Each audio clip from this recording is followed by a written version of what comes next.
पहलगाम आतंकी हमला में पिछले 4 दिन में क्या क्या हुआ, पवन खेरा से सुनिए। जी हाँ, पहलगाम में पवन खेरा ने बताया कि किन नेताओं ने क्या क्या बात की इस आतंकी हमले पे। उन्होंने 4 दिन में किस नेता से क्या कहा, किस पार्टी ने क्या कहा, इसकी तुलना अवश्य की है। राहुल जी घायलों से मिलने कश्मीर गए, मोदी जी चुनाव प्रचार करने बिहार गए। कांग्रेस ने कहा संकट की इस घड़ी में हम सरकार के साथ खड़े हैं। बीजेपी ने एक मृतक की लाश और उसकी विधवा का कार्टून बनाया। कांग्रेस ने सर्वदलीय बैठक की मांग की, बीजेपी ने सर्वदलीय बैठक से झूठ बोला।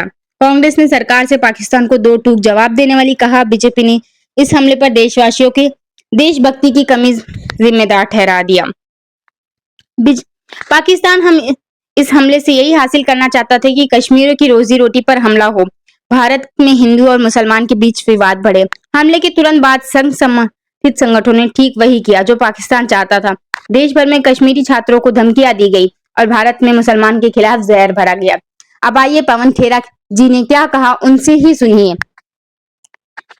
साथियों, 4 दिन पहले पहलगाम में जो आतंकी घटना घटी, इसमें 26 के लगभग निर्दोष नागरिक मारे गए। पिछले 4 दिन का हमें विश्लेषण करना बहुत जरूरी हो गया। प्रधानमंत्री सऊदी अरेबिया में थे, राहुल जी यूएस की यात्रा पर थे। दोनों ने अपनी अपनी यात्राएं वहीं खत्म करके वापस लौटना उचित समझा, बिल्कुल ठीक किया। आने के बाद प्रधानमंत्री बिहार के दौरे पे चले गए, चुनावी दौरा, लगभग चुनावी दौरा। राहुल जी सर्वदलीय बैठक को अटेंड करने के दूसरे दिन पहलगाम गए, कश्मीर गए। वहां उन्होंने घायलों से पूछताछ की, उनकी स्वास्थ्य की जानकारी ली। प्रधानमंत्री कहा मैं नहीं मालूम उन्होंने कल क्या किया। सर्वदलीय बैठक की मांग जिस दिन यह घटना घटी 22 तारीख, उसी रात को कांग्रेस पार्टी ने की थी। बैठक हुई, प्रधानमंत्री उस बैठक में नदारद थे क्योंकि वो बिहार थे, चुनाव प्रचार कर रहे थे। कांग्रेस क्या कर रही थी? कांग्रेस ने जिस दिन यह घटना घटी से लेकर अब तक लगातार हर प्लेटफॉर्म पे, हर बैठक में कहा कि हम सरकार के साथ कंधे से कंधा मिलाकर खड़े होंगे, जो कार्रवाई सरकार उचित समझे करे। यह वक्त राजनीति का नहीं है, यह वक्त पूरे देश को एकजुट होने का है। भारतीय जनता पार्टी क्या कर रही थी? भारतीय जनता पार्टी के सांसद के Twitter handles, Bharatiya Janata party के छत्तीसगढ़ के, कर्नाटक के, छत्तीसगढ़ के Bharatiya Janata party Twitter handle ने कार्टून बनाया। किसका कार्टून? लाश का और उसके साथ बैठी उनकी विधवा का। लाश और विधवा, पहलगाम की में एक हिंदू की लाश और उसके बगल में बैठी उसकी विधवा, उसके कार्टून बनाकर छोटी मोटी राजनीति, अपनी हल्की जो उनकी वाहियात राजनीति होती वो। कर्नाटका की बीजेपी ट्विटर हैंडल ने सीधा सीधा राहुल जी को जिम्मेदार है। खैर उसके खिलाफ तो एफआईआर की है हमने, लेकिन आप तुलना कीजिए दोनों की।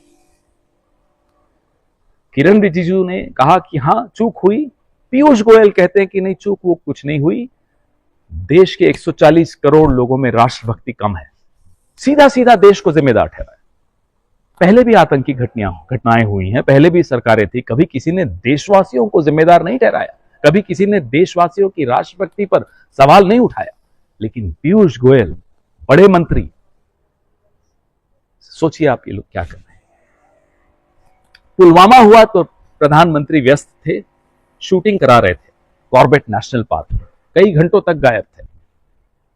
पहलगाम हुआ तो प्रधानमंत्री पहलगाम नहीं गए, बिहार गए। और बिहार में भी नीतीश कुमार और प्रधानमंत्री हंसी ठिठोली कर रहे हैं, गप लगा रहे हैं, कोई चेहरे पर मलाल नहीं। अरे साहब, अपने देश के नागरिक मारे गए हैं, कम से कम चेहरे का तो एक्सप्रेशन ठीक कीजिए। मन में आपके क्या है हम नहीं जानते। पाकिस्तान क्या चाहता था, क्या हासिल करना चाहता था इस हमले से? पाकिस्तान चाहता था कि कश्मीरियों की रोजी रोटी पर हमला हो। पाकिस्तान चाहता था कि देश में, भारत में हिंदू मुस्लिम के भाईचारे पर हमला हो। और संघ समर्थित लोगों ने क्या किया इस हमले के बाद? संघ समर्थित संगठनों ने जाकर उत्तराखंड में, हिमाचल में, चंडीगढ़ में, देश के अनेक कोनों में कश्मीरी छात्रों को धमकियां दी।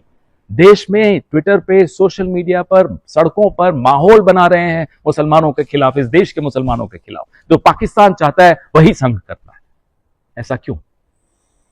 क्या ये जुगलबंदी किसी से छिपी हुई है? देश सब कुछ देख रहा है। पाकिस्तान को सबक सिखाना हो तो नीरज चोपड़ा सिखाएगा, और जय शाह और अनुराग ठाकुर पाकिस्तान क्रिकेट टीम के साथ दुबई में गलबैया करेंगे। भारत में मुंबई की फिल्म इंडस्ट्री पाकिस्तान को सबक सिखाएगी, और प्रधानमंत्री बिहार में जाकर चुनाव प्रचार करेंगे। क्या ऐसे देश चलता है?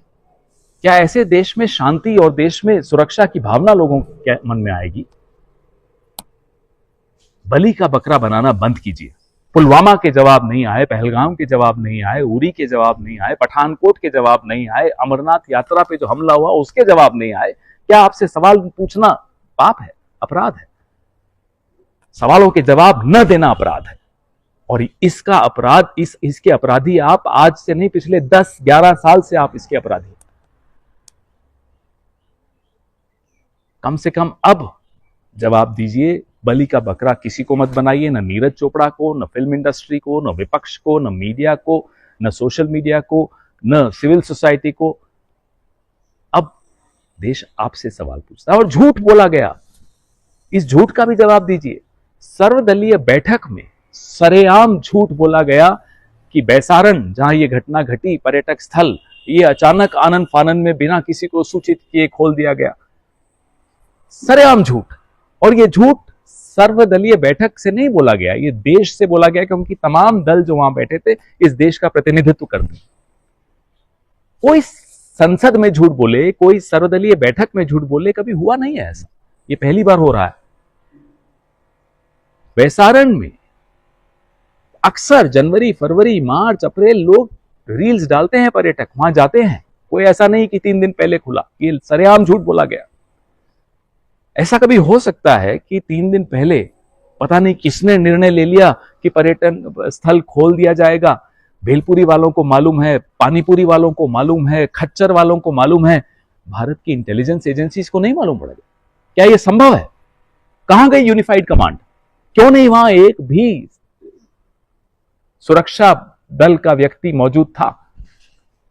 क्यों नहीं हमारे पर्यटकों को आपने सुरक्षित रखा? क्यों आप दोयम दर्जे के ट्रोल की तरह पेश आए? हमले के बाद आपकी पार्टी, आप सत्तारूढ़ दल हैं। इन सब सवालों का जवाब आप देंगे, नीरज चोपड़ा नहीं देगा, मुंबई की फिल्म इंडस्ट्री नहीं देगा, विपक्ष नहीं देगा। विपक्ष तो आपके साथ खड़े होने को तैयार है। पिछले 4 दिन से हम बार बार दोहरा रहे हैं, हम आपके साथ खड़े हैं, लेकिन आप भी तो कुछ करिए।